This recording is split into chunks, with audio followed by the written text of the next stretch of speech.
老板，能修好吗？哎呀，你这个音乐盒损毁的太厉害了，你看这发条也断了，金属齿轮、金属片也都毁了。我就是把外观给你修好了，这音乐也跟以前不一样了。老板，麻烦您再想想办法。哎呀，要是修的话也行，就是太麻烦了。这个算起来要比买一个新的还贵呢。钱不是问题。哦，那好，我给你算一算啊。好。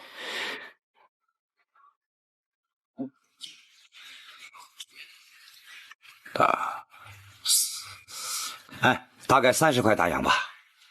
30块大洋？你看，我刚才跟你说过了，这修啊比买的还贵呢。要不算了吧，别修了。不，30就30。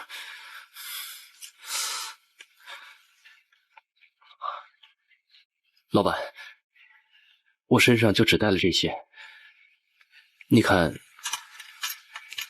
哎呀，这不够啊！这老板，你就帮忙好吗？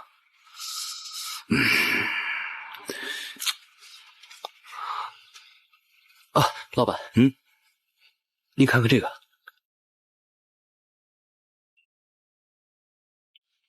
哎呀，这个戒指也不是什么上好的玉石。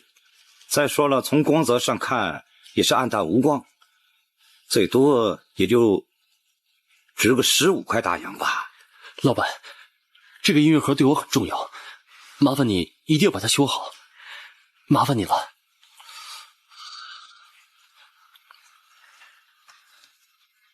哎，要不你去试试打黑拳怎么样？就是挨一拳打，如果还能站起来的话，就给你5块大洋。你要是忍一忍，连接3拳，你不就挣了15块大洋了吗？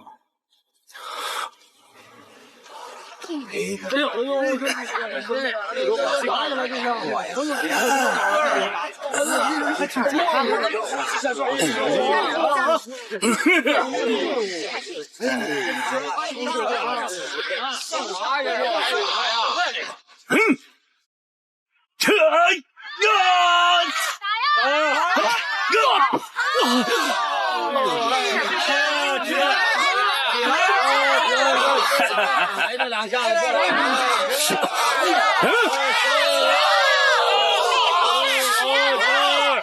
起来！还有谁？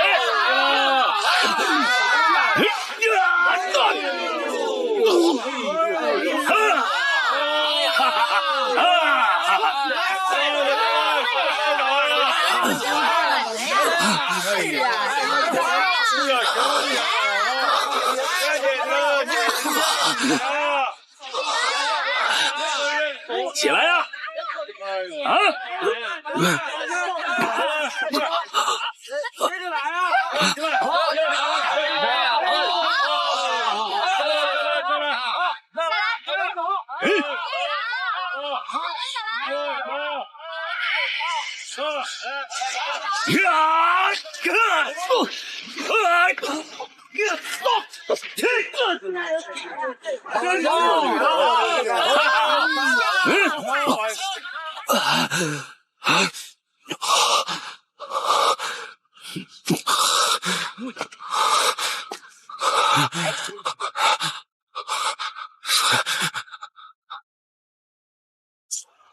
小子，算你厉害，我不打了。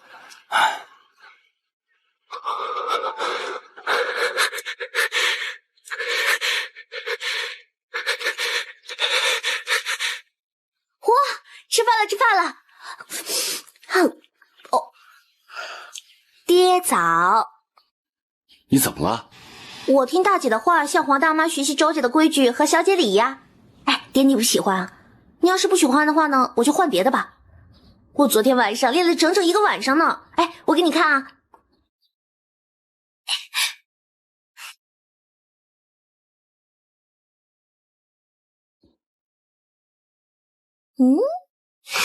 爹，像不像？有没有大小姐的风范？哎，如果你要是不喜欢，我还有别的动作可以做的。爹，你看啊。哎，好了，规矩怎么会是这样的呢？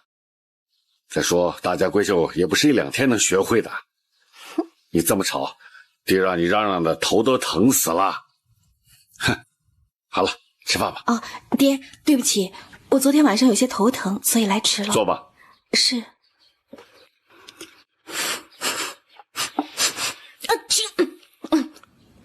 姐，你抹的什么东西那么香啊？信和堂的新产品，刚刚推出的凝脂花露水，我拿来擦擦看，效果好不好？那我怎么闻到一股浓烈的酒味呢？啊，是啊，我昨天晚上喝了一点酒酿入睡的。哇，姐，你那还有酒酿啊？哎，那你拿来给我尝尝啊。不好意思啊，今天早上我起来闻的时候馊了，我就拿去喂狗了。早知道你要吃的话，就拿来给你吃好了。不好意思啊，你……哎，好了好了，没人教过你们食不言，寝不语吗？哦，对了，爹，一会儿有批药材要从山西运过来，我看我还是过去打点一下。我先走了。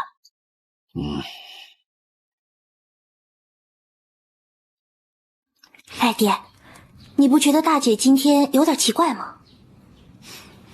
你别理他，吃饭吧。好吧。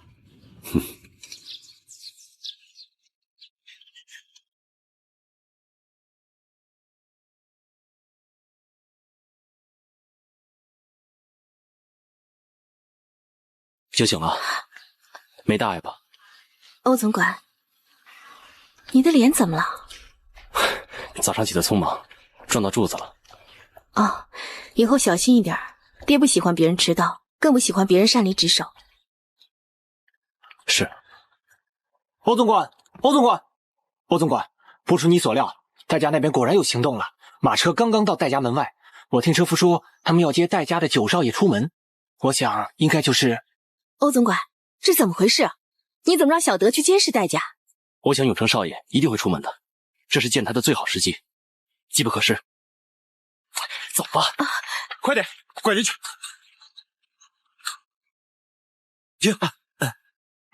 快，押他上车！放开我！是我不去。少爷，少爷，您上车！别逼我！快点！永成哥，我说了不去就不去，进去！快追上前面那辆马车！大小姐，这怎么可能啊？这人力车怎么可能追上马车呢？马车走了，怎么办呀？兄弟，把车给我。哦，来，让开，让开！这，怎么办呀？欧总管，戴家的马车从那边走了，我们怎么办啊？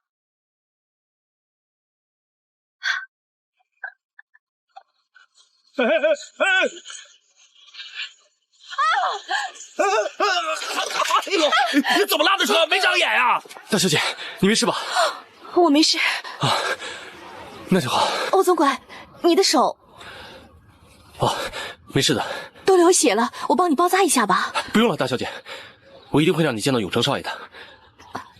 谢谢你，欧总管。坐了。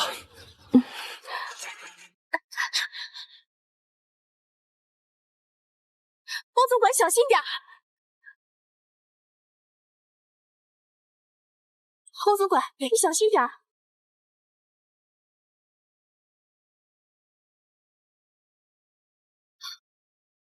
欧总管，撤！去！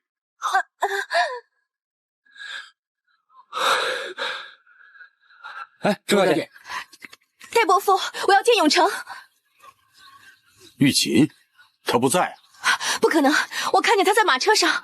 你看花眼了，我这车上装的都是送省城的货。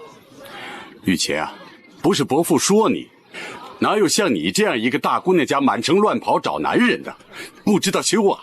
别说你还没嫁到戴家，就算你是戴家的媳妇儿，那也不能这样啊！走。戴伯父，这周小姐，戴伯父，您不能过去，周小姐，这周小姐，您不能过去。这永成，大小姐，怎么办啊？欧总管，我们该怎么办呢？大小姐，先别着急。我想，咱们跟着戴老板的车，就一定能找到永成少爷。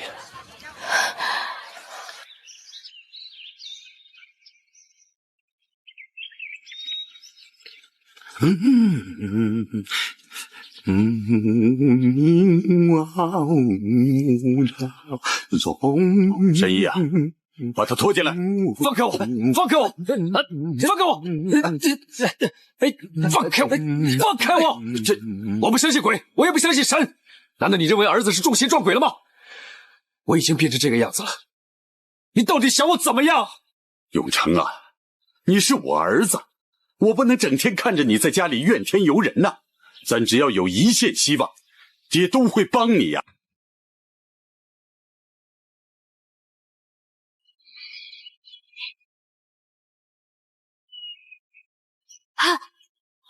这个人体呀，就像一个炉鼎，以神为火，以药为精，通过精神意识的控制，推动体内的血气循环，使精气神凝聚成怪胎，以达到……大家都被骗了，这所有的一切，都是这个女的装神弄鬼做出来欺骗大家的。什么？姚大妈，怎么是你？啊，你们这都是骗局呀！我从来都不相信什么神呐、鬼的。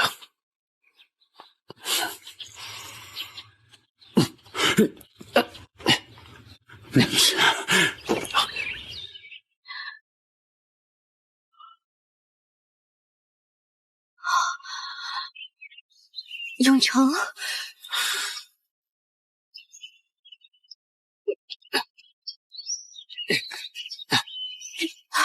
永成，你要去哪儿啊？你来的正好，你都看见了，我的腿断了，我不知道什么时候才能医好。你看完了吧？你满意了？我不在乎，只要有你在我身边，我什么都不在乎。你不在乎，可我在乎。我的腿残了，我的心也残了，你明白吗？滚！我不想见到你，不想见到你这个笨女人！你怎么可以这样对待大小姐？你知道她为了你，你有什么资格打她？你有什么资格打她？哼！永成，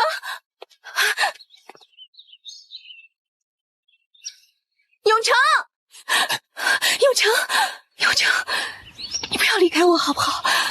从小我的心就爱上了你，跟随着你。我就是这么一个笨女人，这么一个贱女人。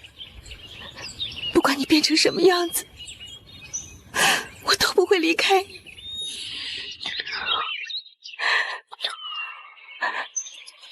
你是厨师，我切菜；你是乞丐，我给你端碗。你要浪迹天涯，我这一辈子都跟随着你。不管是天涯海角，这一辈子我来定你了。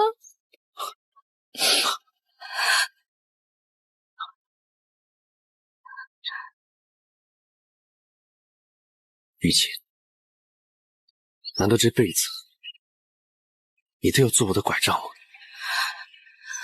永成，你不要放弃好不好？我会想办法医好你的腿。中医不行，我们就用西医。没用了。再说，你爹也不会同意的。为了你，我什么都愿意做，哪怕是爹生气，我也不在乎。你真是个大傻瓜，大傻瓜。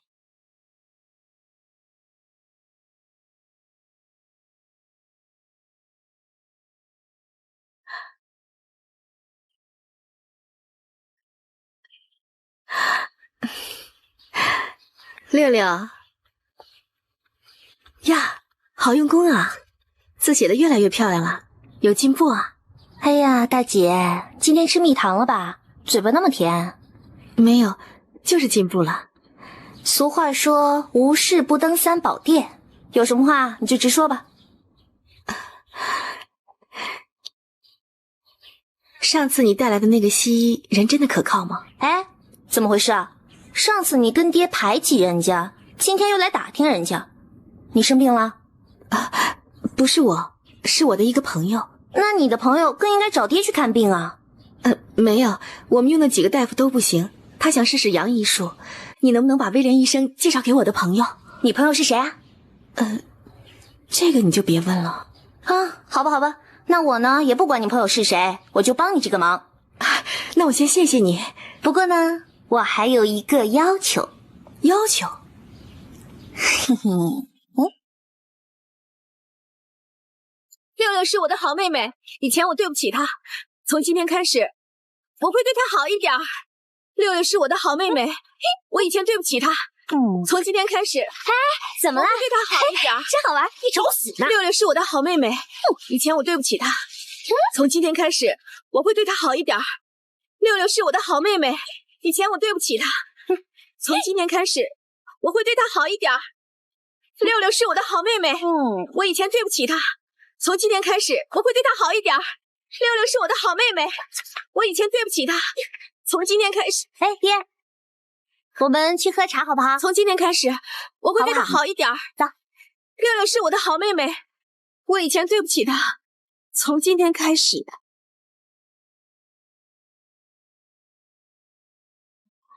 大小姐，你这是何苦呢？只要永成能好起来，我受这点委屈又能怎么样呢？可是，为了永成，我什么都愿意。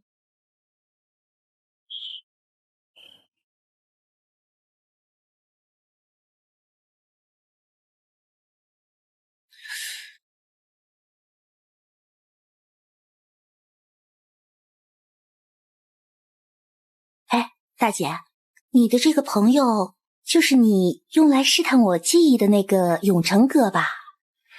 玉琴，他就是安乔啊。是的。瘦不拉几的，看着跟以前不太像。哎，对了，以前的事儿你还记得吗？不记得了。他现在叫六六，对以前的事情不大记得了。其他的事可以不记得，但有一件事情你一定会记得。那年的元宵节，我带你去看花灯，给你买了很多花灯。你……对不起，我真的不记得了。真的吗？哦，说不定也记得。那次好像是你和我姐把我弄丢的哈。哎呀，我就开个玩笑，你看把我姐给吓的。你呀，就好好养病吧，别管我的事儿了。哎呀，以后呢，有的是时间，慢慢的帮我找回过去的记忆。张护士，清理伤口，然后包扎起来。知道了。医生，他的伤怎么样了？病人右小腿骨折，之前接骨没有接好，而且接口有点歪，所以现在发炎挺严重的。因此，病人经常会有发烧的现象。之前接骨的是一个用土法的大夫，他就只用了2块板子就给接起来了。唉，庸医累世。那他的腿还能治吗？要是再晚来2天的话，恐怕这个腿就要被截掉了。啊，威廉哥，你开玩笑的吧？像永成哥这么一表人才的，千万不能残废啊！哎，我求求你，一定要帮我这个忙啊！放心吧，既然你们找到我了，我会尽全力保住他的腿。真的吗？那你的意思是说，他的腿还能治，不用截肢？对，等消炎了以后就可以手术了，重新接骨。谢谢你，威廉医生，太好了，真是太好了。哎，大姐，我可提醒过你啊，爹是最讨厌西医的。如果要是你的永成哥被威廉哥这个西医治好了，那他肯定是进不了周家大门的。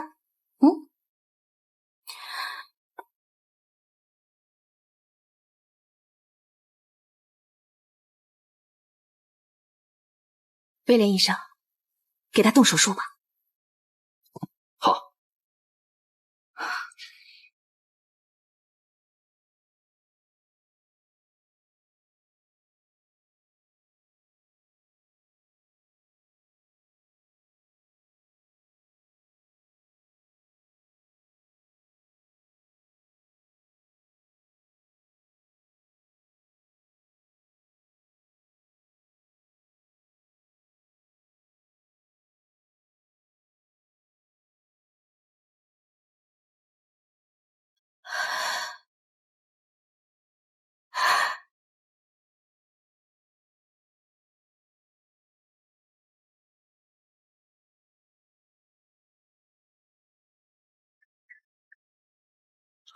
欧总管，有什么事吗？我想问一下，永成少爷的伤怎么样了？他的腿受了重伤，必须要做手术。希望他的腿能够尽快好起来。谢谢你。大小姐客气了。应该的，我早就应该跟你说谢谢了。上次你为了帮我，不知道做了多少事情。哦，对了，这个修好了。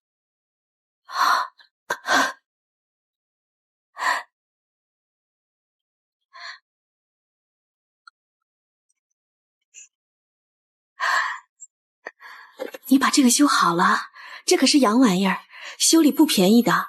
花了多少钱？我给你。没事，正好有个朋友会弄，我就让他给帮个忙。哎，那行了，没什么事，我就出去忙了。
卓医生，永成他怎么样了？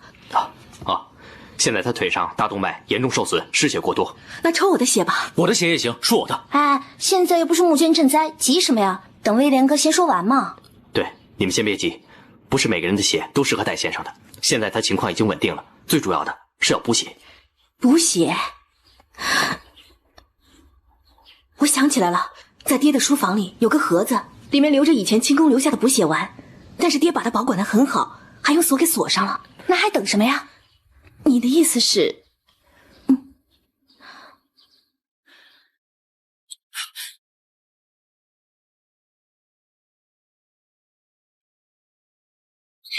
你别急呀，马上。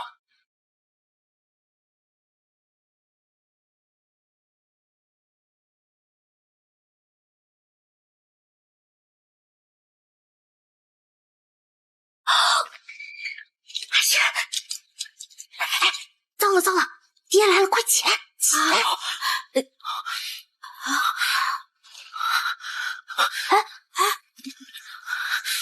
天晴，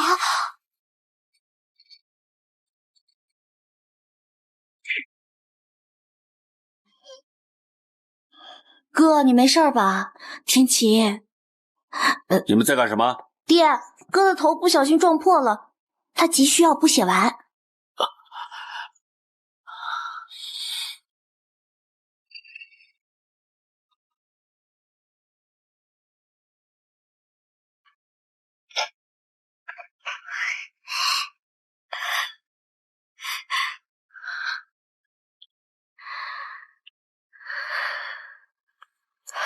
医生怎么样了？手术已经做完了，我拿石膏固定了小腿，这个月最好不要动。那我能进去看看他吗？好，进去吧。永成，永成，玉琪，永成，我是玉琪，我一直在这陪着你。手术已经做完了，你放心吧，你的腿一定会好起来的。玉琪，等我好了以后，我就去周家提亲。你别说话了，好好休息。我会一直陪着你的啊。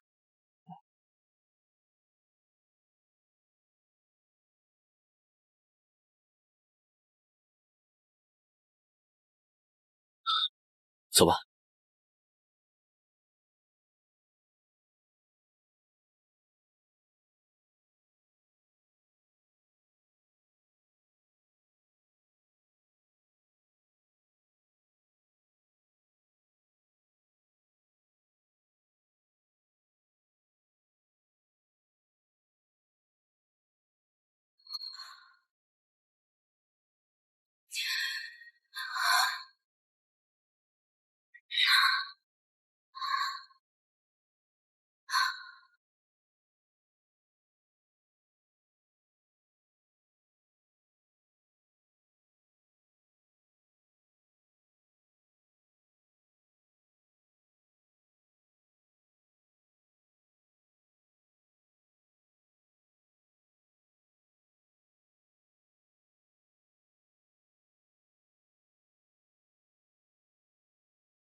你把这个修好了？正好有个朋友会弄，我就让他给帮我。我这是怎么了？我怎么会这样呢？我明明应该关心永成，关心他的腿伤，我怎么会想起他呢？也许是这阵子欧总管为我做的太多了，他还帮我把音乐盒修好了。不可能，不可能！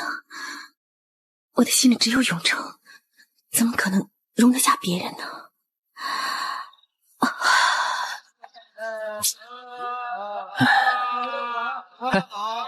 在想什么呢？救命啊！有人偷东西了！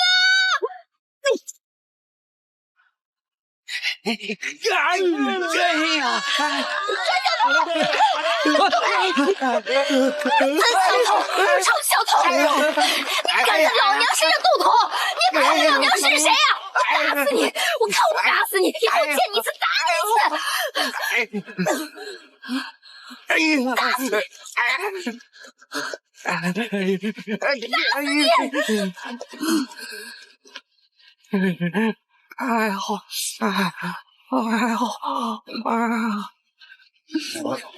天启哥，其实我平时也不是这个样子的。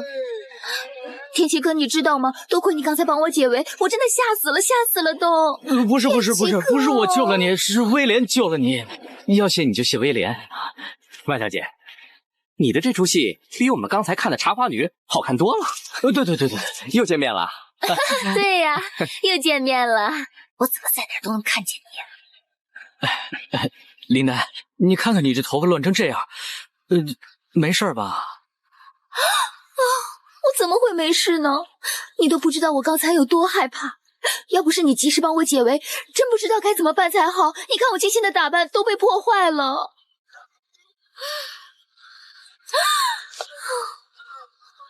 你看什么呢？万小姐，你的这身精心打扮应该下个月穿才对嘛？为什么？下个月才是圣诞节嘛！你看你穿的像圣诞树一样，小偷不找你要礼物才怪呢。你说什么呀？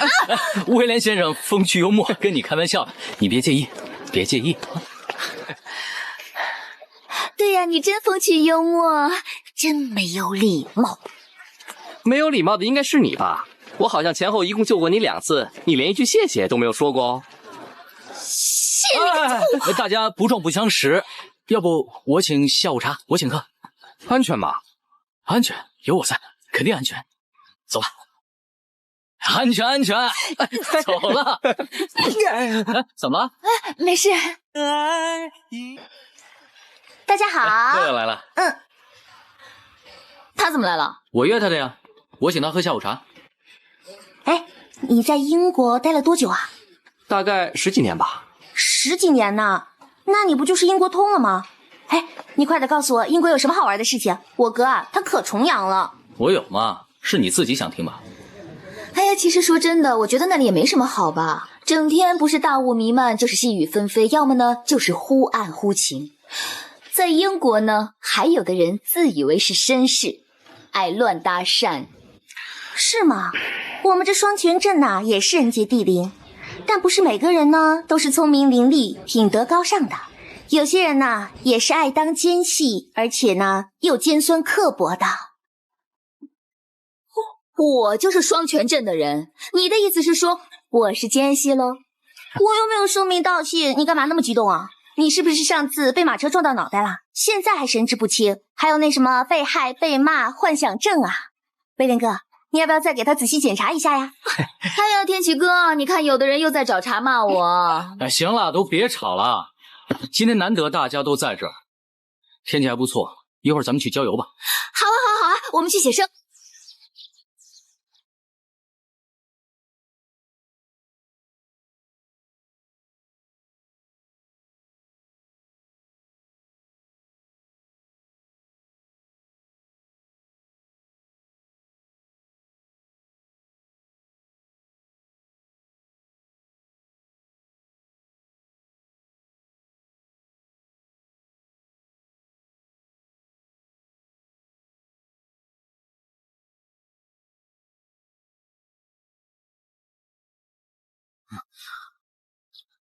还有多久啊？快了，快了，再忍耐一下吧。哎呀，你每次都这么说，到底还要多久啊？哎呦，我这腰酸背痛、腿抽筋的。哎呀，不画了，不画了，我饿了，我要去吃饭。哎，真的快了，再给我1分钟。好啊，那我再给你30秒。30、29、28、27。哎，你这人怎么这样？你别动啊，画不好不怪我。哎呦，威廉哥，我这个肩膀酸痛的，帮我捏一捏。好。哎，男女授受不亲。哎呀，都什么时代了呀，还忌讳这个？二哥，你表情能不能不要那么难看？笑一笑。我在笑啊。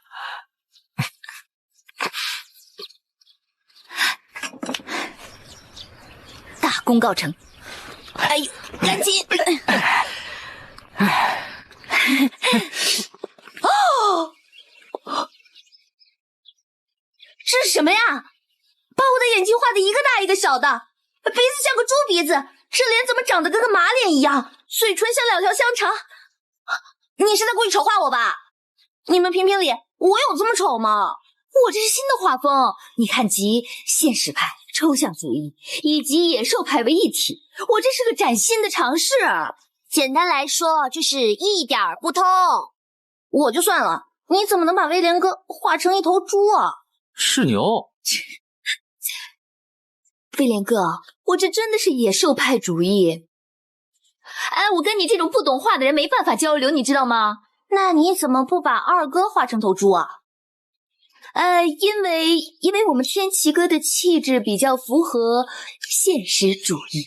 你分明就是喜欢我二哥，早知如此，你只画他不就好了？干嘛还要拉上我们2个当陪衬小丑呢？白白浪费我们几个小时。我就是喜欢天齐哥，你不觉得我们很郎才女貌，很般配吗？就像你和威廉哥一样般配啊。我听人家说了，这一男一女在一块儿吧，得一个丑一个美才般配。这要是2个都美，或者是2个都丑，那就很不和谐了。可是你们是兄妹，怎么可能凑成一对呢？哎，我二哥只是说他想找相配的，又没有说找我。再说了，他就算找谁也不会找你的。哎呀，算了，这画都画了，挺好一作品，吃东西去吧。啊，对，吃东西。好吧，走。哎呦，天哪，怎么回事啊？哎呀，我去带你整理打扮一下，走吧。哦。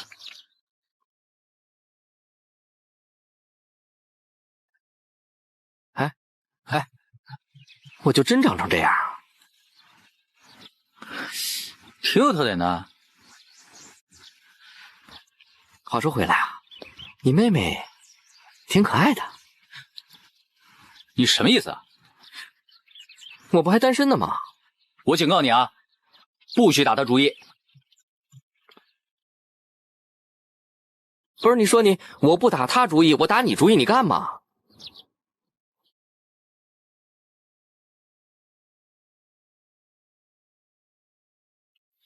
好了。啊！这什么呀？这么难看？哎，你懂不懂啊？这是西洋最流行的彩妆，我看这是鬼妆吧。反正我告诉你呢，妆我已经替你化完了，还有你的哥哥在外面等着你，要不要出去？随便你。哎，你等等我，走慢点儿。哎，很容易的，你看啊，是这，真的。天启哥，威廉哥，六六来了，怎么样？好看吗？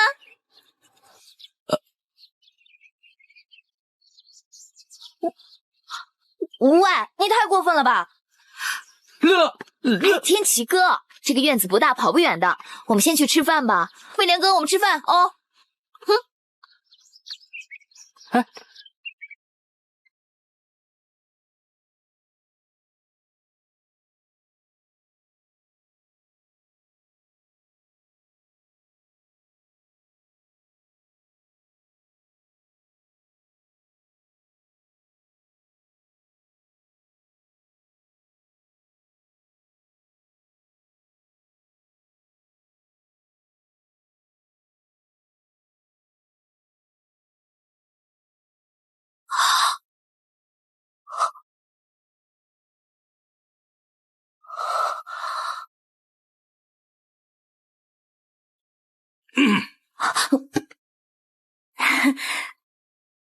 万伯伯你好。六六，你们排戏怎么排到我屋里来了？没有啊，没有。我的房间不希望外人进来，你还是出去玩吧。哦。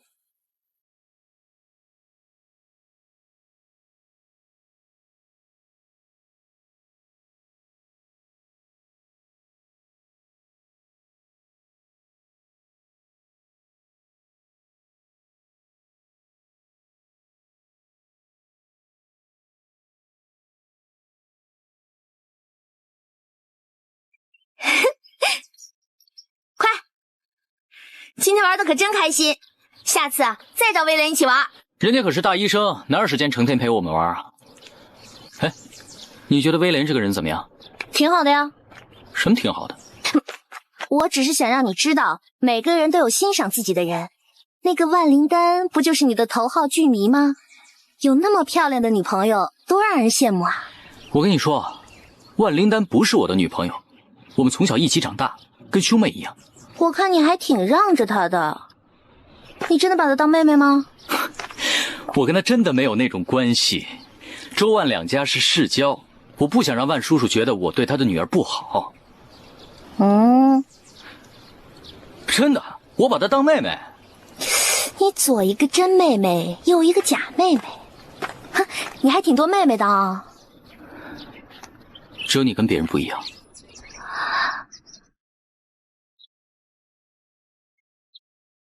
再怎么不一样，不还是你妹妹吗？对，就是妹妹。那个万灵丹，你可以把她当妹妹，也可以不把她当妹妹。不过我觉得你还是不要把她当妹妹的好。为什么？你想让我把她当成？哎，我只是说你不要把她当妹妹，又没有说让你把她当女朋友。有一个大姐已经够烦的了，再来一个难相处的二姐，我可真不知道该怎么办了。那个万灵丹，你爱把她当黄大妈也好，小平儿也好，我可不管了。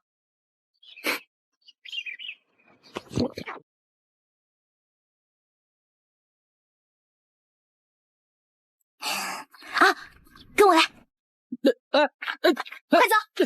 去哪儿啊？这是？来，干嘛？把那扇窗户关上。哪个？那扇窗户。那扇？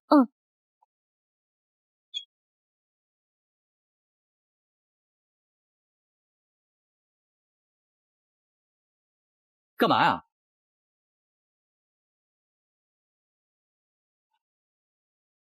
哇，你把整个厨房都搬到你床底下了？嘘，小声点儿，想吃好东西就别大呼小叫的。好了没有？好了。哇！哇，这么美味的腊肠饭，有神仙的日子我也不过了。来，给。你小心烫啊！没事。好吃好吃。你要是怕烫的话，我就把这些全都吃掉。哇，好烫！真好吃。来，为我这个妹妹孝敬二哥这顿干杯。为6677这顿无敌腊肠饭干杯。别人不在的时候，我们就是偷鸡摸狗、狼狈为奸的6677组合。好，我喜欢这个词。干杯。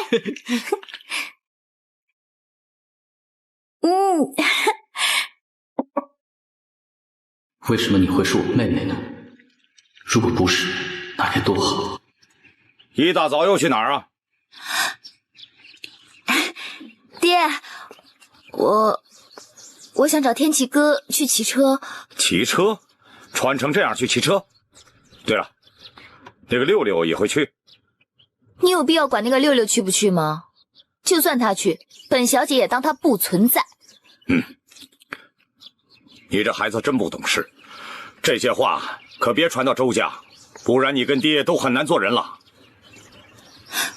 可是爹，你明明处处算计着周大伯，你又何必装的那么怕他呢？再说了，天启哥因为演戏而没有回家的事，你都偷偷跑去告诉周大伯，就为了讨好他。哎，爹，你这么做，该不会是故意挑起他们父子之间不和吧？可是呢，你现在又让我接近天启哥，爹，你这么变化多端，戴着面具做人，难道不累吗？你说什么？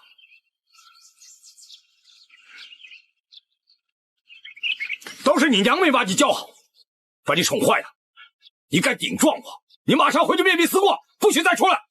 我不许你提我娘！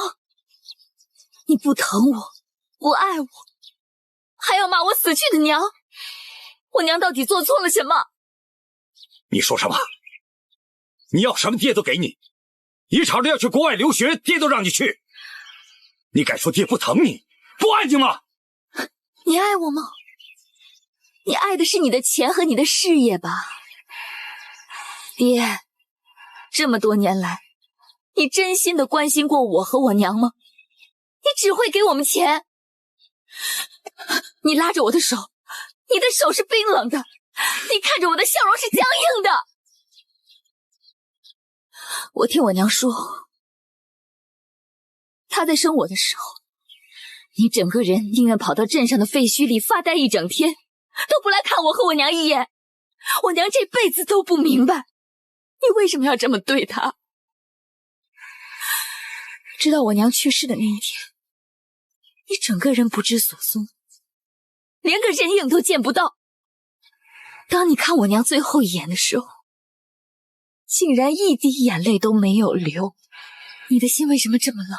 爹，你告诉我，你为什么对我娘的心这么冷？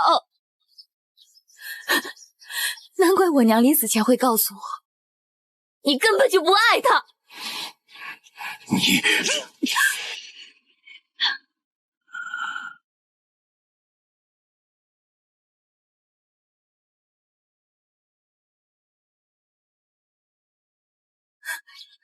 对了，你应该再给我一巴掌，这才是你，这才是我爹。会打人，会骂人，会发怒，你又何必在周伯伯面前装成是一个唯唯诺诺的小师弟，一个为了怀念亡妻而不续弦的好父亲，大情圣？滚！给我滚出去！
你夺走了我最好的、最美的，为什么在我的手上，永远都不是完整的？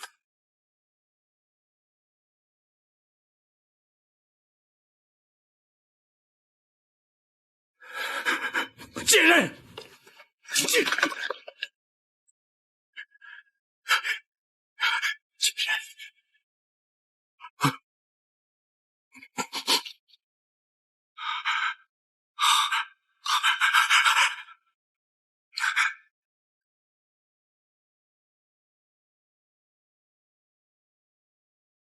对不起，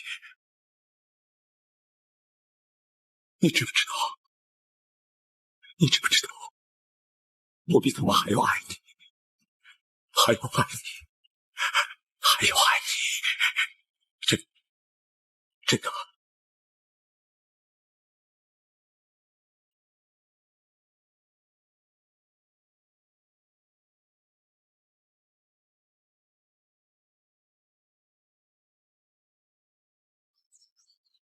二娘，夫人，您起床了吗？二娘，夫人，您起床了吗？哦，你们猜我是谁？您是周夫人？猜对了，这个面具好精致啊！这是我2年前从北平带回来给二娘的。这位小姐，你是？你忘了，我是六六。六六是谁？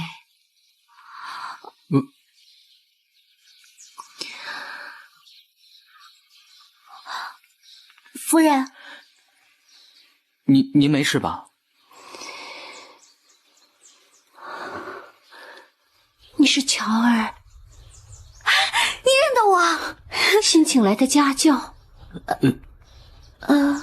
乔儿起床了没有？他总是要我陪他去看花灯，可是我的身体总是不好。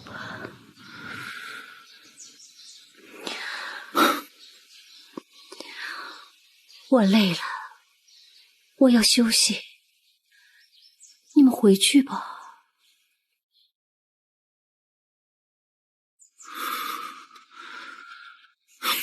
走吧。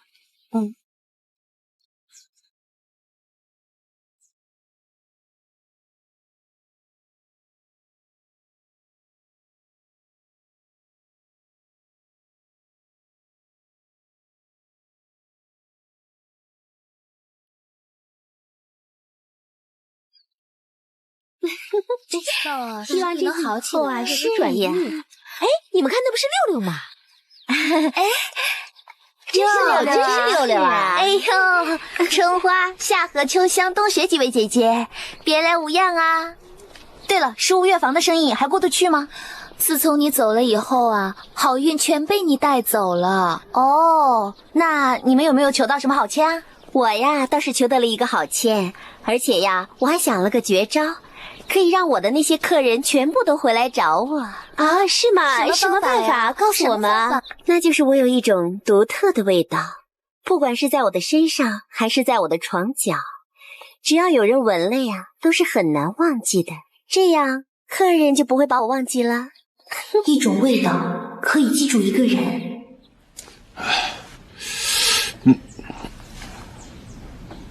世红，我饿了。那就不等六六，先吃饭吧。哎，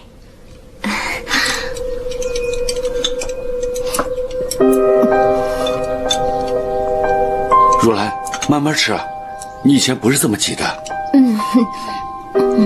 平儿，再来碗汤。夫人，我是黄大妈，她才是平儿呢。黄大妈，给我一碗饭。夫人，我是平儿，她才是黄大妈。永成，二娘，我是天琪啊。我这是怎么了？我真的没办法把你们一个一个认出来。现在有办法了。你终于回来了。你知道我们大家都在等你吃饭吗？我发明了一个能够让娘认清我们、找回记忆的好办法。不会又是什么西医西药的吧？不是，这个是个土办法。味道跟嗅觉呢，是每个人都与生俱来的。我这儿呢有各式各样的花瓣制成的香囊，有玫瑰的、茉莉的，然后还有菊花的、牡丹的、百合的，还有给爹的。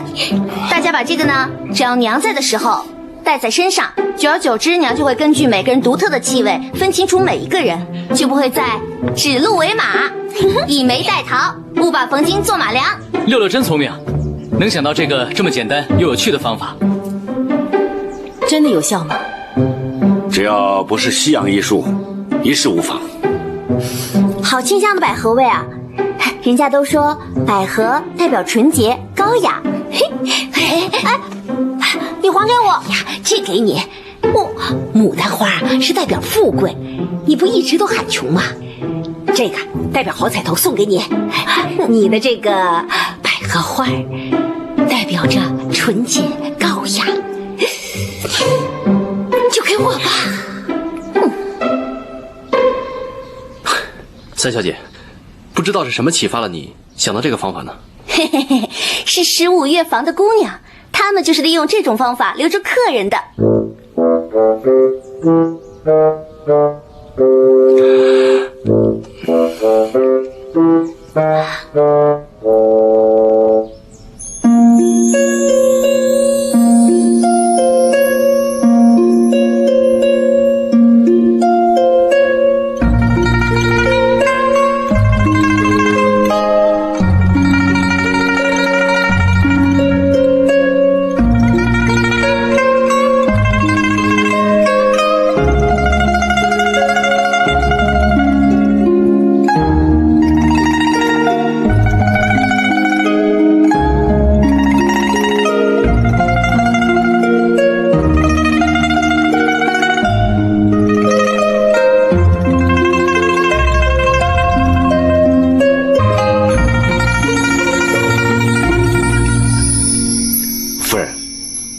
担心，你就上前看一看，是否能辨得出谁是谁。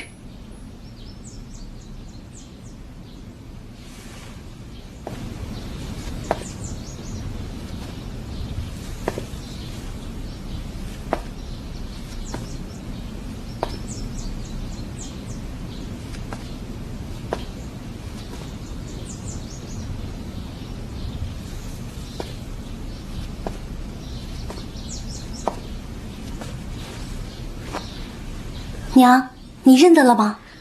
认得，我都认得。你是菊花，你是山茶，你是茉莉，你是玫瑰，还是不认得。没关系，我不会就此放弃的，我一定要让娘认得我们。幸好六六小姐意志顽强，我想一切会好起来的。娘，你看，好评论这个六六是真是假？你看这一刻，这个味道也总曾为周家带来不少欢乐。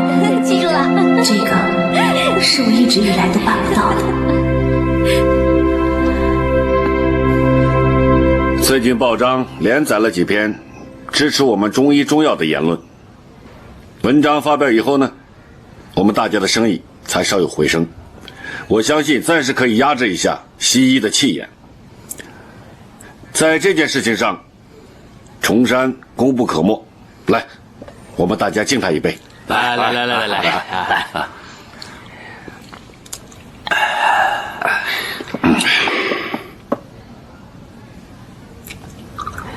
哎，好，谢谢。这杯酒我敬会长，恭喜会长。恭喜我什么？你家未来女婿戴家少爷，这次受伤而回，是让西医做手术治好的，免了当残废，这难道不是可喜可贺之事吗？而且，这件事可是周家大小姐一手安排上门求诊的。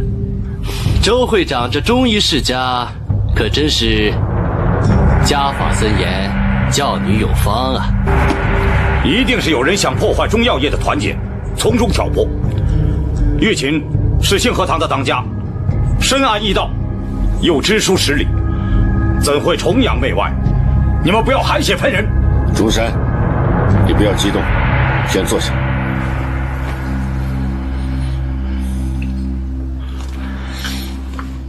各位，我周世宏做事一向光明磊落，对得住天地良心。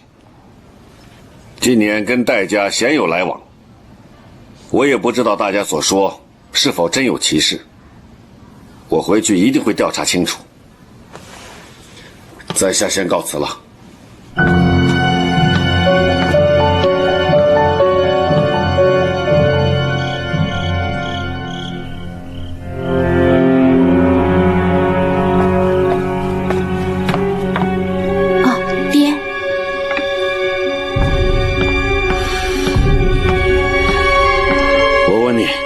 戴永成的脚伤是怎么治好的？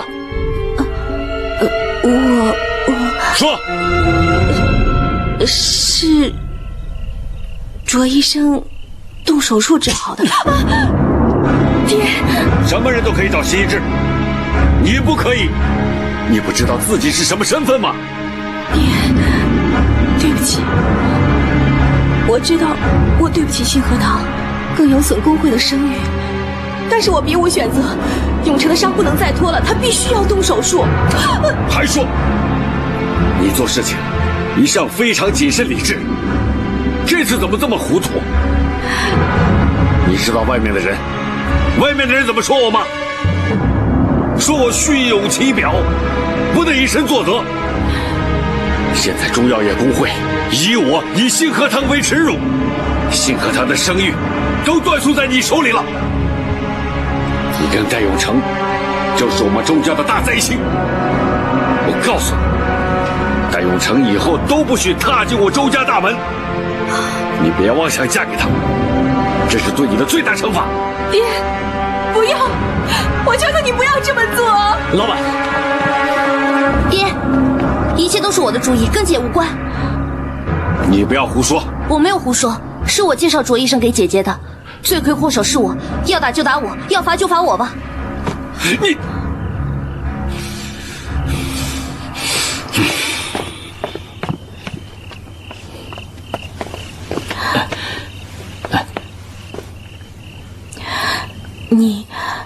你没有必要为我开脱。我可没有为你开脱，我是在测试我爹疼我还是疼你。让我算一下啊，我爹骂你呢，一共有1句、2句、3句、4句，哦，一共16句。不过他骂我呢，就2句，一句呢是你不要胡说，另外一句是你就2句。所以呢，我爹疼我多过疼你。这个六六啊，就是口硬心软，平时跟你装出一副斗气的样子，其实人挺好的。姐，那我先走了，我先去看看爹怎么样了。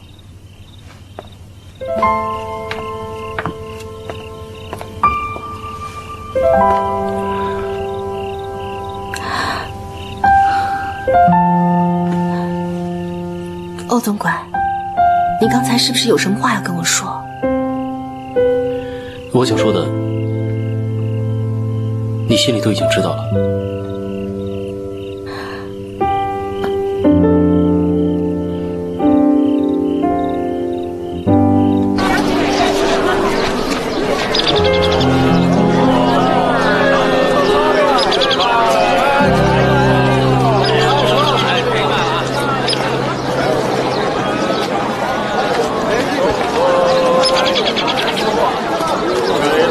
气色不太好，过来占个卜算个卦，问问前程如何。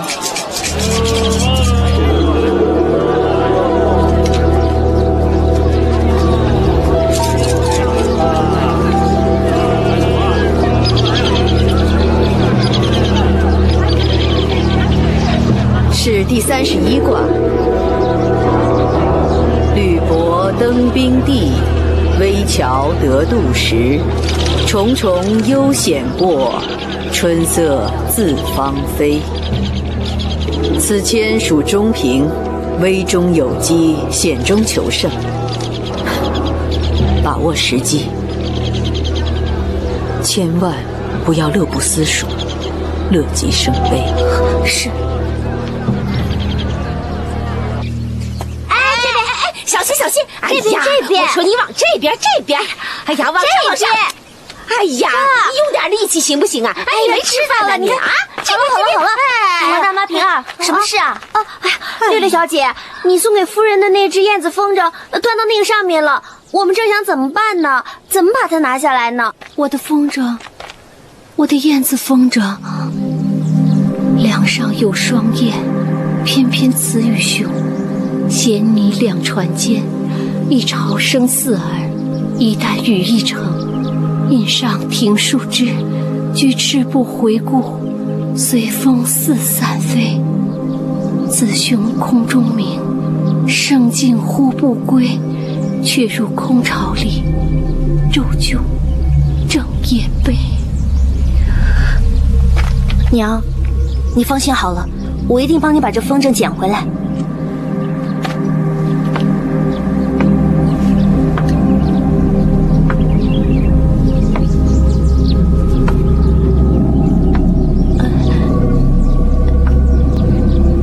小心啊！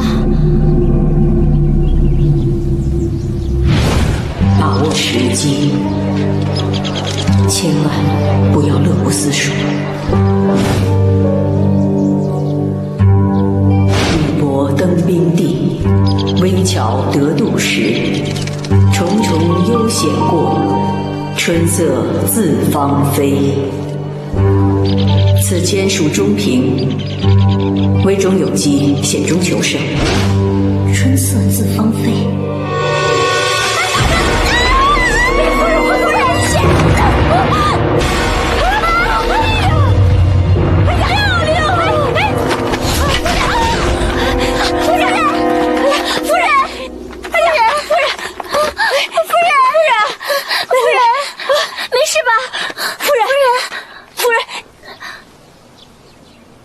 没事吧，娘？娘，你说什么？你是我的巧儿，娘，你记得了？夫人认得三小姐，夫人认得三小姐了。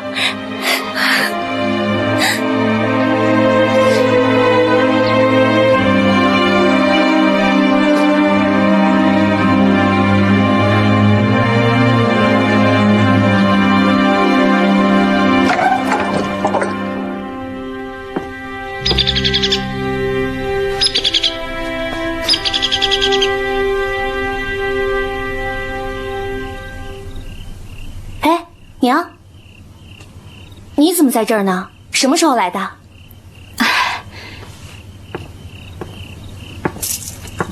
我来是想问你，有没有觉得什么地方不舒服啊？没有啊。真的没有吗？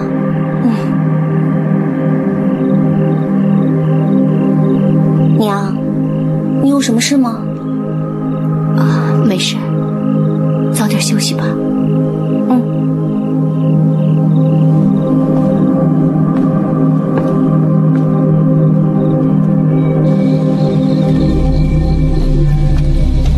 哎，若兰，你的病刚好，怎么又出来了？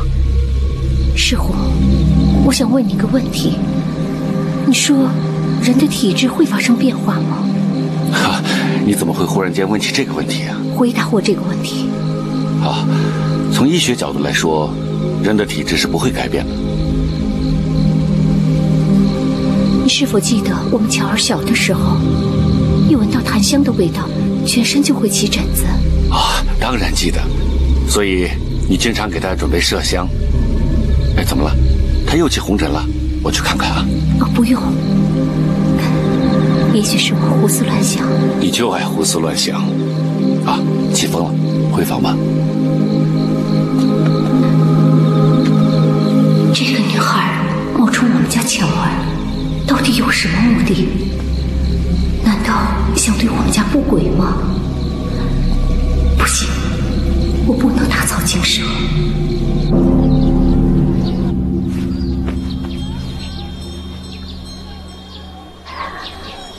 谢菩萨保佑夫人逃过一劫。感谢菩萨让乔儿和娘相认，一家团聚。愿菩萨保佑我们周家平安，逢凶化吉。娘，我知道您跟我一样最爱吃糖葫芦了，那边有家冰糖葫芦做的可好吃了。你在这儿等我一会儿，我马上就去买回来啊。小心一点，早去早回。哎，黄大妈啊，你就陪夫人在那边休息休息，好好照顾夫人啊。好。来，夫人。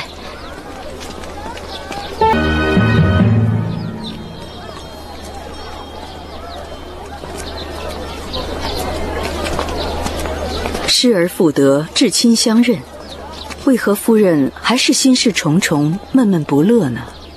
大娘，黄大妈说你料事如神，我想请你帮我算一卦，如何才能救周家？夫人何出此言呢？在跟他拥抱的那一瞬间，我就知道了，他不是我的乔儿，这个人一定很恨我的夫君，所以令我的夫君到今天为止都无法释怀。我现在真的很担心这件事情没有几个人知道，万一这个自称是乔儿的女孩是那个大丑人派来的，那我们周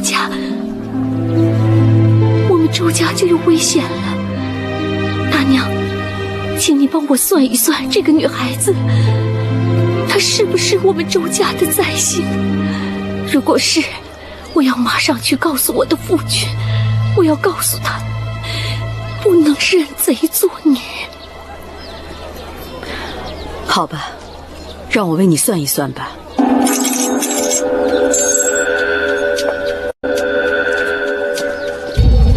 这是13卦，一窟难藏两虎儿，乘风别岭各栖之。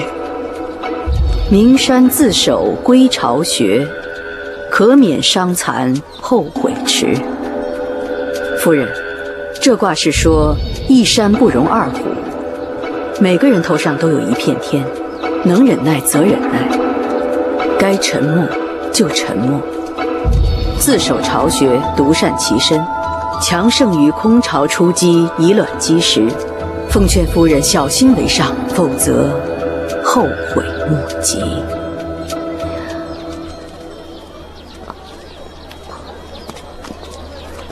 夫人，夫人，来来来，哎，茶来了，喝吧，夫人。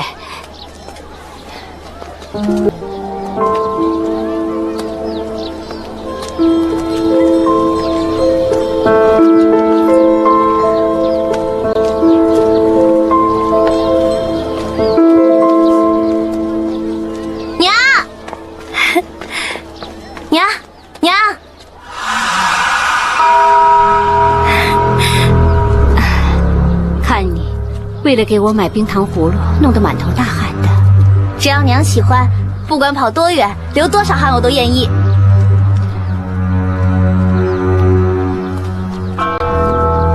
六六小姐，还不上车啊？啊！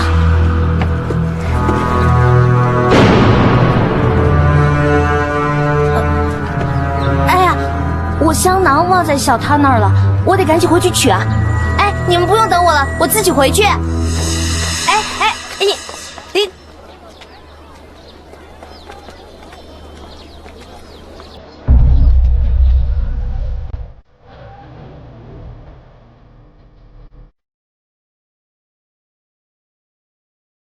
师傅，这么急找我回来，有什么事吗？没事，我是为了你的性命安危着想。为了我的安危？你的意思是？他不信任你，已经开始怀疑你了。如果让周世宏知道，一定会要你的命。什么？不过我已经……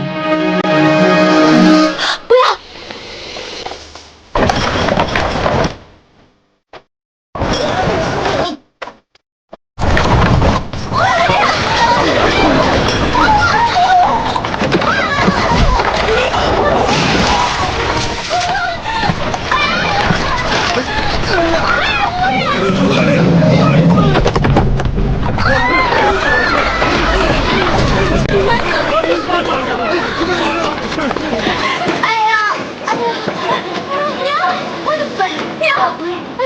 娘！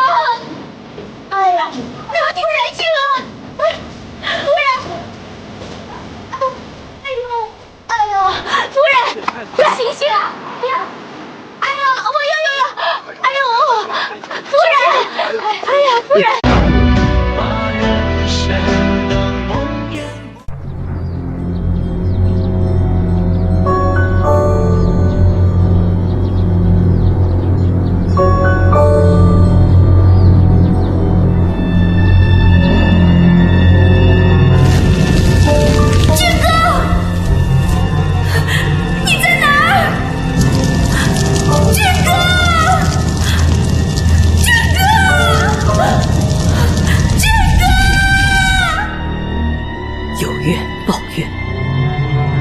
有仇报仇。军哥，你在天上看着，我一定会替你报仇的。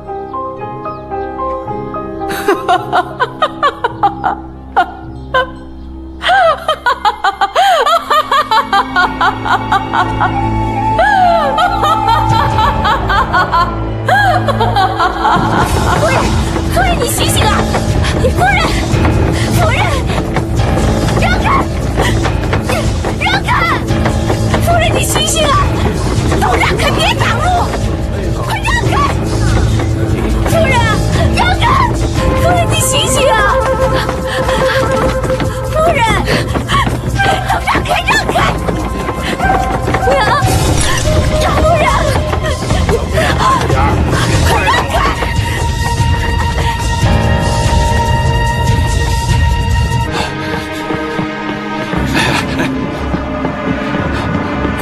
爹，若兰，怎么了？若兰，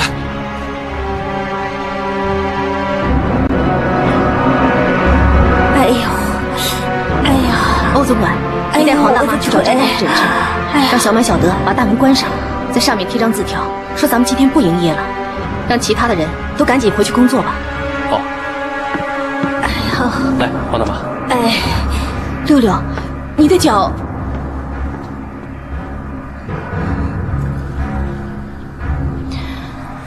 世红，娘，二娘，我在哪儿？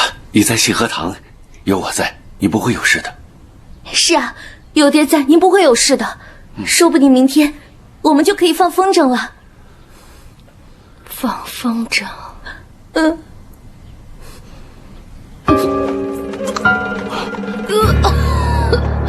娘，爹，娘怎么吐了？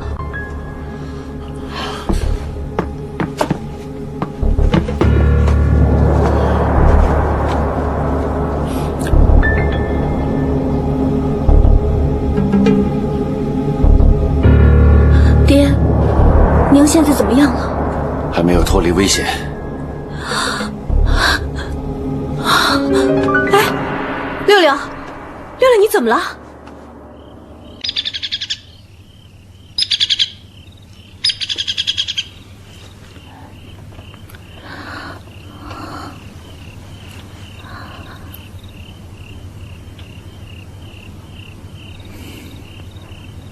七七，你醒了？哎，别动，你的脚受伤了，刚上好药。我要去找娘，她现在怎么样了？二娘现在有爹照顾呢，你不要操心了。那她醒了吗？我要去找威廉，让他来看看娘。我去过了。他说什么？他出城去看诊了，要好几天才能回来呢。而且就算他在这儿，爹也不会让他进周家大门替二娘看诊的。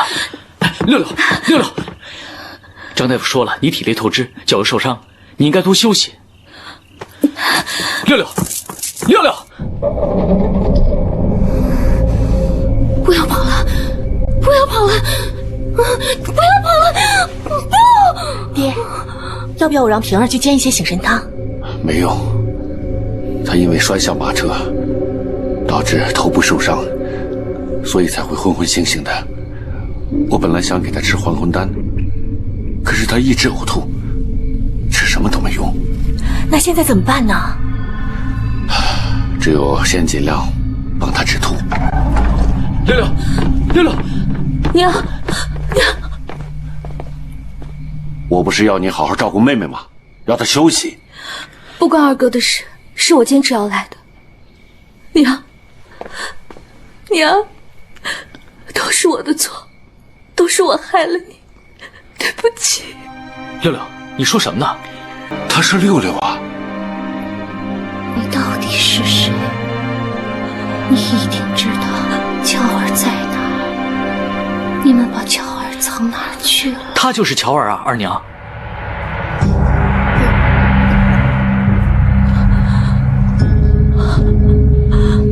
把乔儿还给我！还给我！还给我！还给我！还给我！还给我！若兰，若兰，二娘，二娘。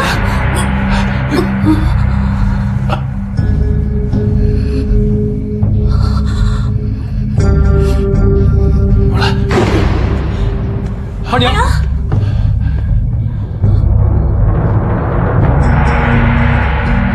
他的脉象更乱了，你们先出去，我给他针灸。是爹。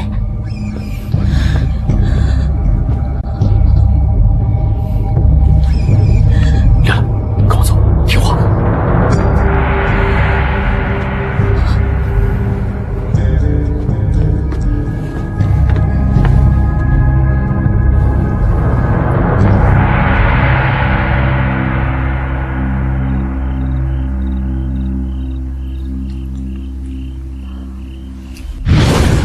从今天起，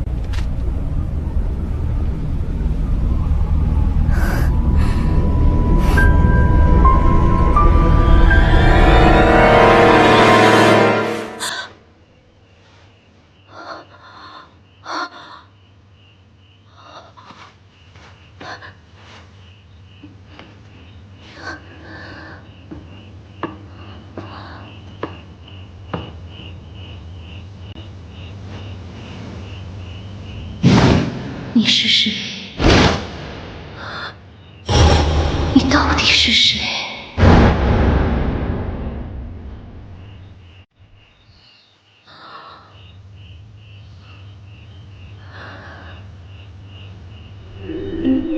我是谁呢？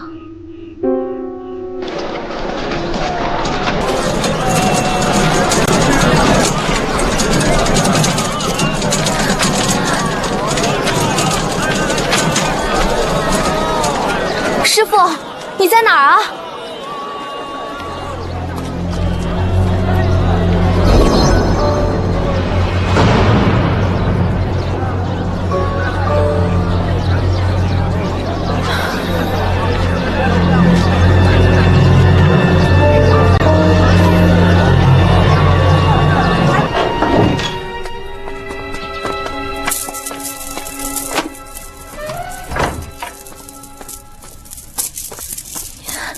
刚才你为什么要在大街上大呼小叫？你已经不是我当初捡回来的小乞丐了，你现在是周家的三小姐，怎么能在大街上到处嚷嚷着找师傅？你像是学过藏心术的人吗？呼吸这么急促，你是在生我的气吗？徒儿不敢说谎。我教你藏心术，不是让你用在我身上的。我只是不明白你为什么要杀人。当初你让我假扮周安乔混进周家的时候，只是为了那本医书，并没有说要杀人啊。为什么昨天你要用针扎马害娘受伤呢？你在我面前还喊她娘，右脚一瘸一瘸的，就是为了你娘受伤的吗？当时我只是想赶快把她送回信和堂。香儿，你还知道你是谁吗？是师父。你还认周世宏为爹吗？当我是六六，是周安乔的时候，我当然得喊他们爹娘了。师父，你不是说过藏心术要无己吗？师父，我可以问你一个问题吗？问吧。你是不是很恨周世宏啊？果然不出我所料。好，那我就告诉你，你喊爹的那个人，就是杀了你娘的人。你说什么？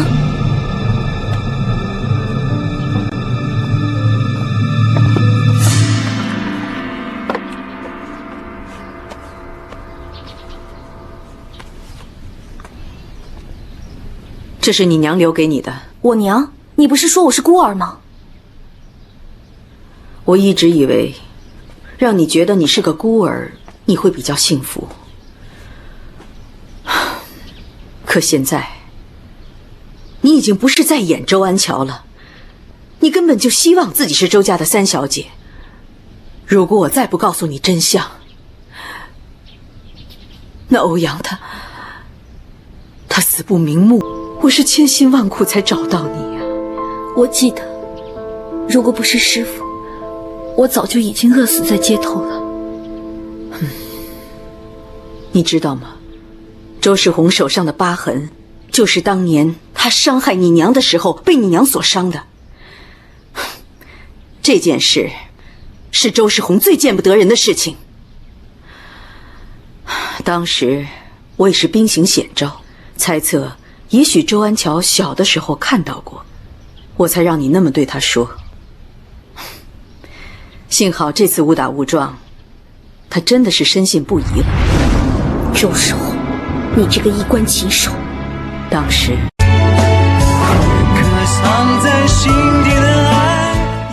我把你带回来教你藏心术，为的就是希望你能够夺回本来就属于欧阳家的东西。谁知道你竟然动了真心，你把周世宏那个杀人放火的禽兽当成了亲爹，你这样对得起你爹你娘吗？师父，我错了，你打我吧，替我爹娘打我这个不孝女。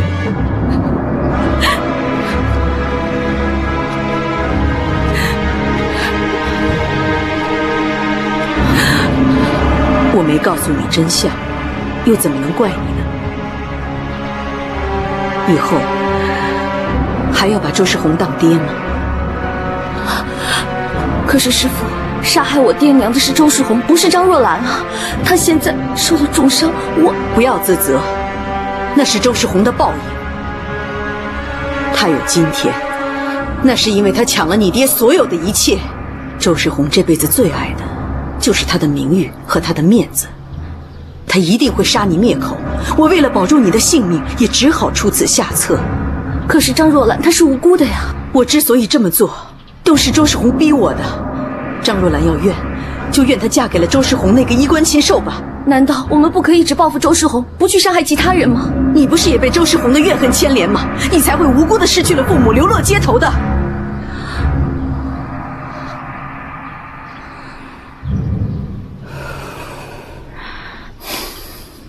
很好，只有带着这恨意，才能让你报了这血海深仇。我明白了，师父，我以后再也不会对周世宏心软了。但是你可不可以答应我，不要伤害周家其他人？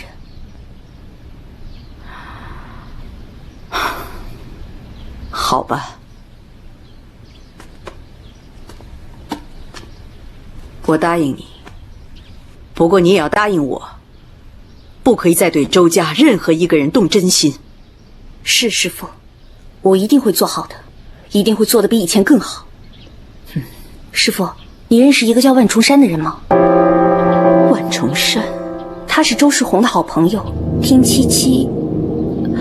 听周天琪说，他是周世宏的师弟。师弟，姓万。他长什么样子？高高壮壮的，看起来很深沉。听说他很听周世宏的话，是他的跟屁虫。难道是他？还有，上次我去万家玩的时候，误打误撞进了万重山的房间，房间里面有个女人的照片，她非常紧张那照片，照片上的人和你非常的像。是万福星。他当晚没被火烧死，竟然跟周世宏在一起。黄大妈啊！哎呦，大小姐，哎，你坐着，歇着啊！谢谢大小姐，还是大小姐你对我好。我昨天被那匹疯马踢过来踢过去的时候，我好怕再也见不到你了。黄大妈，事情究竟是怎么发生的？我今天早上都已经跟欧总管说了，他没告诉你吗？我想再听一遍。哎呦，本来呀，我和夫人好端端的坐在马车上，欣赏风景，准备回家。可是突然间，那马发狂了，他大叫一声“咔”，他就横冲直撞的，然后就……怎么了？马怎么会突然发狂呢？我不知道，你再仔细想想。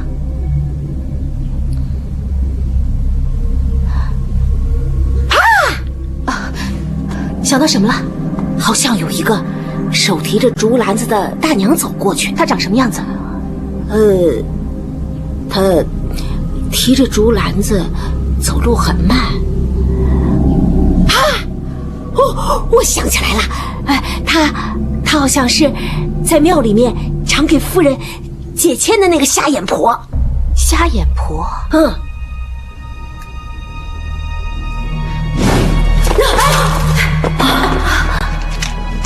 谢谢，我看不见。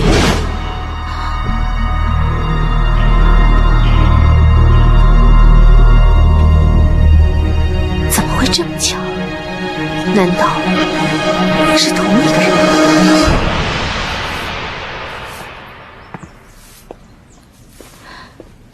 你回来了，去哪儿了？我去看威廉哥了呀。对了，娘现在怎么样了？爹一直在试药，想让娘止吐，他不让我们进去，所以具体的情况我也不知道。他不让你进，你就不进呐？还是他不是你的亲娘，所以不管他死活呢？既然你这么关心，那我问你，你追去看二娘的时候，有没有看到一个瞎眼的大娘？没有啊。你确定？你要是不相信我，你问我干嘛呀？问黄大妈不就得了？就是因为问过了，才要问你。连老眼昏花的黄大妈都看见了，为什么你没有看见？你是在说我故意说谎？我只想弄清楚事情的真相。当初你要我回来的时候，你是怎么说的？绝对不会对我拐弯说话。现在又拐弯抹角的骂我，说我知情不报，害娘跌下马车的，对不对？我没有那么说。你不用说，我也知道，你就是这个意思。你大姐，六六，二娘醒了。他说什么没有？他什么都说不出来，爹怕他不行了，叫你们赶紧过去。娘，二娘，二娘，若兰，孩子们来看你来了，你们快过来，让二娘看看你们。好。乔儿，过来啊，让你娘看看。过来啊，来。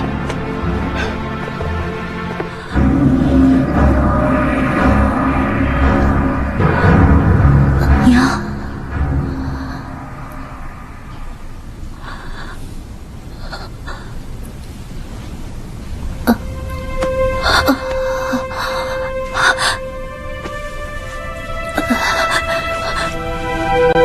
你告诉我，你到底是谁？娘，娘，放开我！你不是我的乔儿。娘，我对不起你。你是谁？娘，我不知道会是这个样子。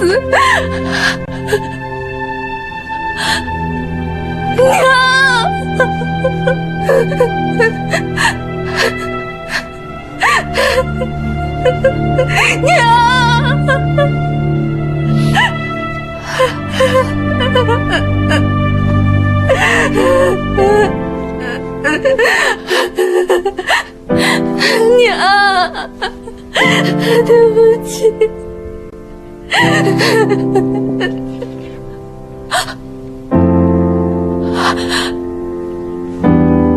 若兰，二娘，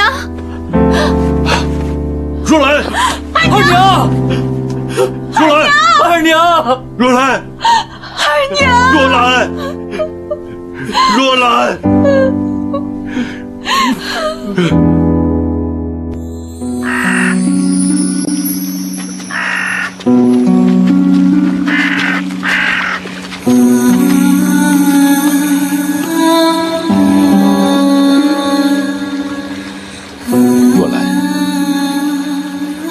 谢谢你陪我走过这么多年，感谢上天在我一生中最困苦的时候，是你帮我，才有了今天。我不会忘记你，你走好。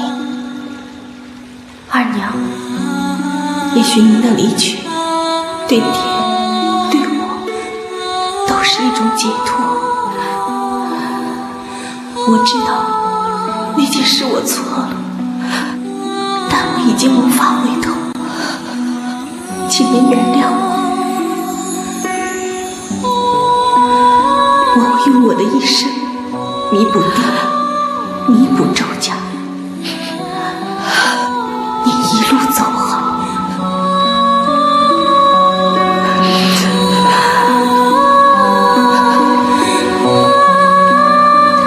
周夫人，谢谢您曾经把我当成您的女儿。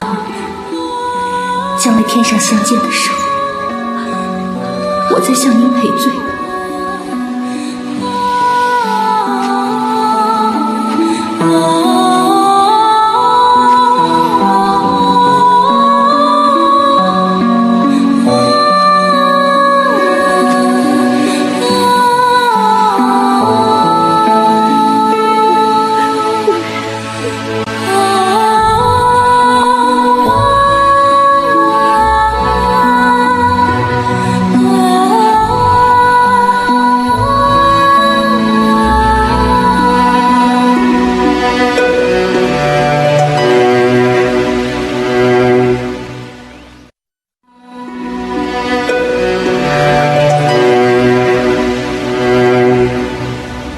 香儿，你来啦。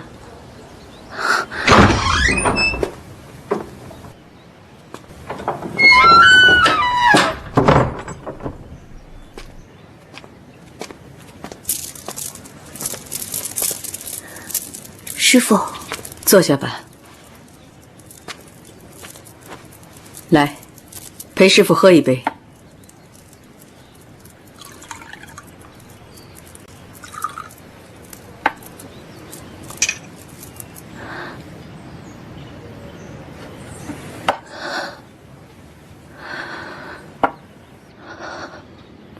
你在伤心吗？我没有。你是我带大的，就算你学过藏心术，就算你扮过千百种人，在我面前，你还是香儿。只把张若兰当亲生母亲一样看待，你们两个人做一对假兄妹就行了。要不然，她以后一定会伤害到你的。是。无情是藏心术的其中一步，徒儿早就学明周家安排了另外一个人，如果是的话，大可以告诉我，互相有个照应。我是怎么教你的？是，我不该多问，请师父指示下一步该怎么做。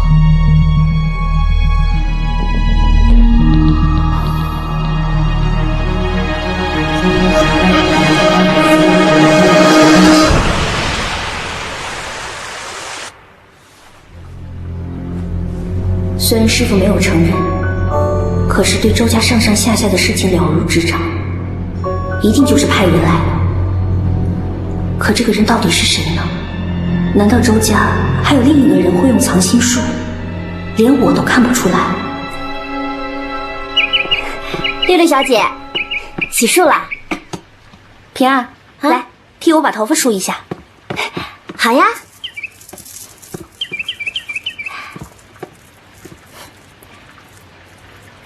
六六小姐，你的头发长得又长又黑的，跟夫人的一样。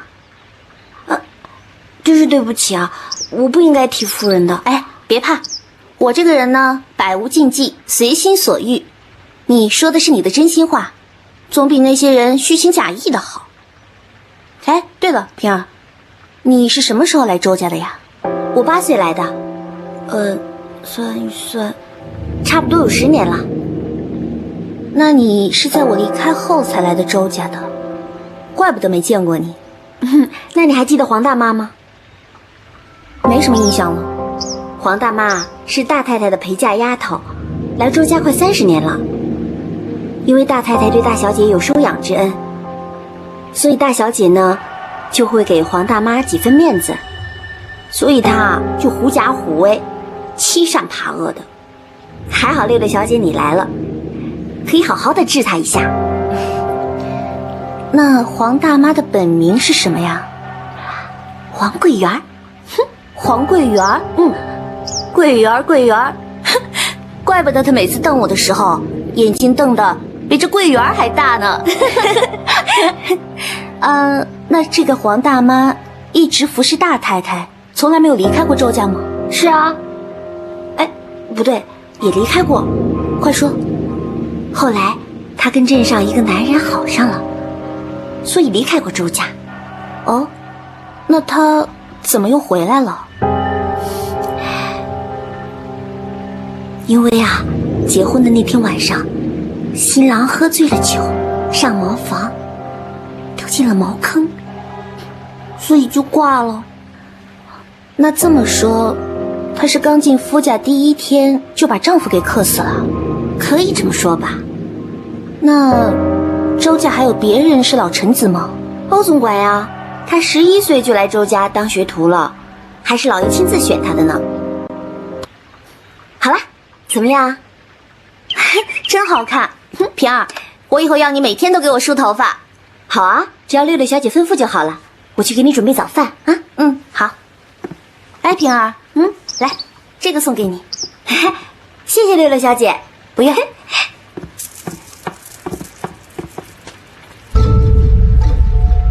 平儿胸无城府，不像是师傅会用的人。会是黄大妈吗？还是欧冠群？可是他们看起来都不太像。奇怪，师傅到底派谁来了呢？赛小姐，早啊！早啊，黄大妈。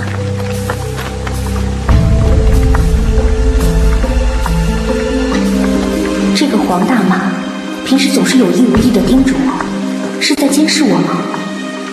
知道我跟大家事情最多的，除了平儿就是她了。她当年离开周家，还在外面待过。难道她夫人出事的时候，她也一直在旁边，跟师傅里应外合的人，会不会是她呢？赛小姐，早。啊，早。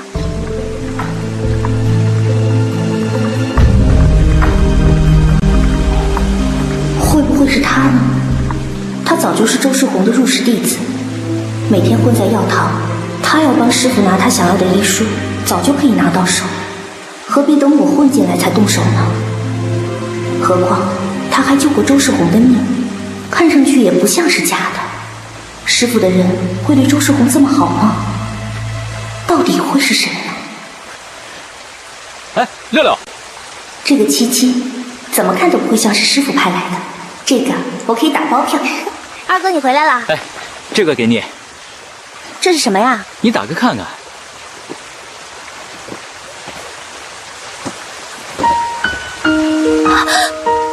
你怎么能是小白兔呢？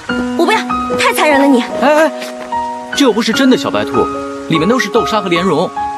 你以前不都是很喜欢吃的吗？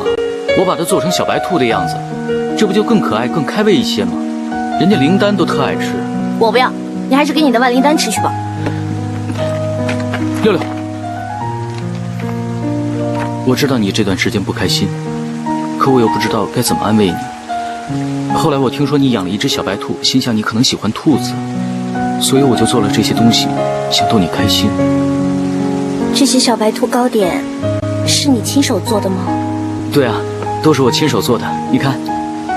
哎，你的手怎么了？没事，就是做这个的时候烫的。拿来给我看看。快。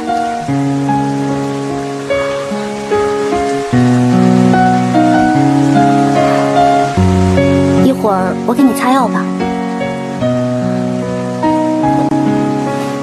要不还是让平儿给你擦吧。你自己选是黄大妈给你擦，还是让平儿给你擦呢？你不给我擦了？我很忙的。那算了吧，那我自己随便擦点好了。六六，大姐，天琪，你先忙你的事吧。六六，你跟我来。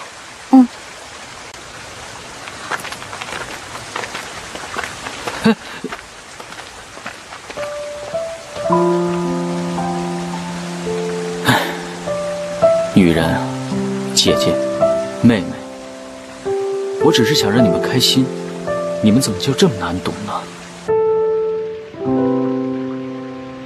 这什么意思啊？爹说把二娘的房间整理一下，把不要的东西都丢掉。爹说把东西都丢掉，包括这古筝。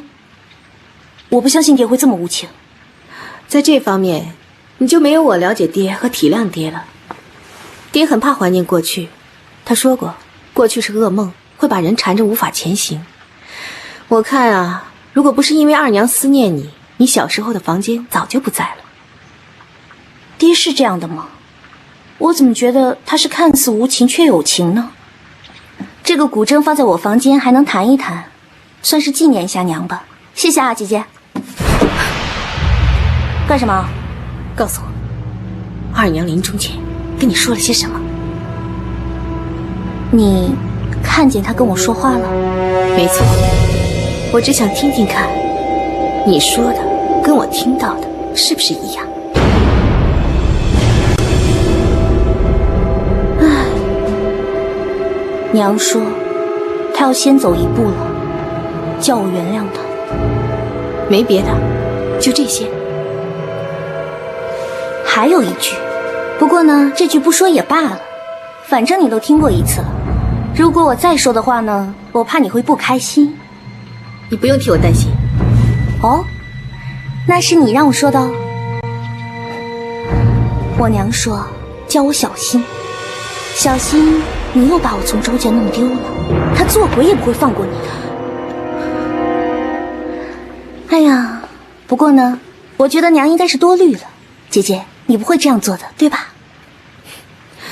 当然不会了。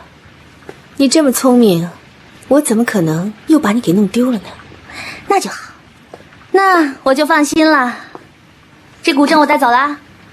哦，对了，姐姐，如果娘半夜三更找你呢，你别害怕啊，你就告诉她你会好好对待我的，叫她不要再来找你了。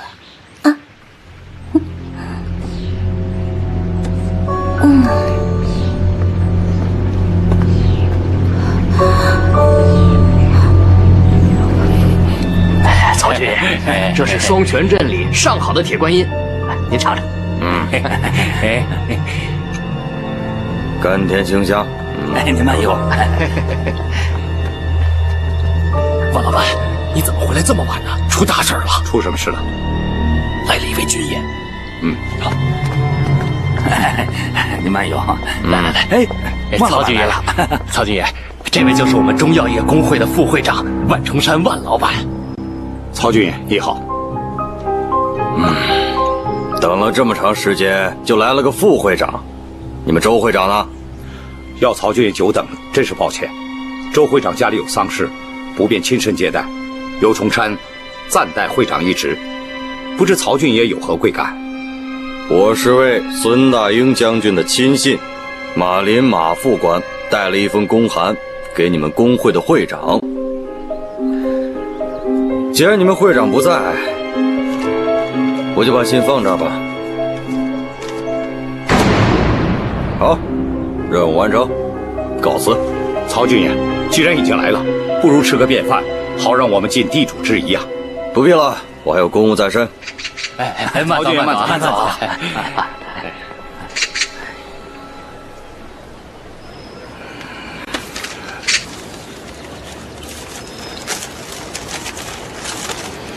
怎么样？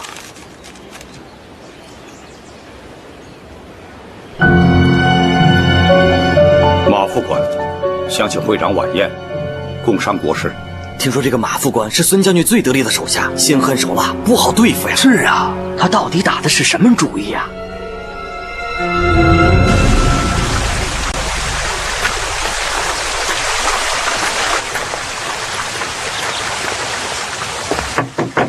爹，你在不在啊？爹，你在吗？